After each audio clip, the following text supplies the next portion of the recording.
اهلا بيكم. ما تكرهش الوجع ولا الزعل، زي ما بتقبل الفرح اقبل الزعل، زي ما مزاجك بيروق خليه يتعكر. انت كده كده ناقص وغلط، وحياتك مش صحراوي.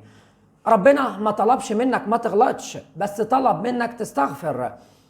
خد بريك، خد بريك وخد نفس واطفي النور ونام بدواء كحة، وخليك مكتئب، خليك مكتئب لمدة أسبوع وما تكبرش. ما تكبرش يعني ما تفكرش تصيف، ولا تفكر تسمع فيلم، ولا تفكر تسمع نكت، ولا تفكر تخرج. من الآخر ما تفرحش بالعافية. واحد، ما دام انتشرت إشاعات لعروض لأحمد السيد زيزو، انتظروا الفيديو المنتظر من المستشار مرتضى منصور في النادي على الترابيزة. اتنين، وسط ملعب نادي الزمالك العظيم محمل بالأعباء، أعباء مجلس الإدارة، أعباء القرارات الخطأ، أعباء لعيبة أقل من المكان نفسه.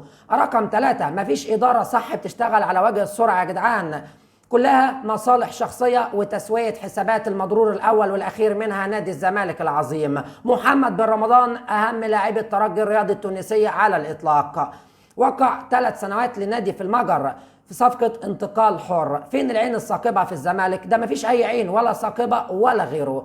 4، نبذة بسيطة ومختصرة عن إهدار الأموال.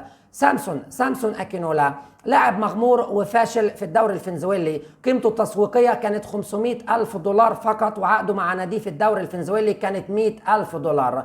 بقدرة قادر وبحنكة أمير الدهاء، الخبرة والعبقري، اتحول لعقده ل1,200,000 دولار، وعقد سنوي 400,000 دولار. يعني قيمة شراء هذا اللاعب، شراء وعقد، اتكلف على نادي الزمالك العظيم 48 مليون جنيه مصري من خزينة نادي الزمالك في لاعب مغمور وفاشل. تحيا الحياة إذا كانت جوارك زمالك، تحيا أمير الدهاء. اللهم صل على سيد الخلق.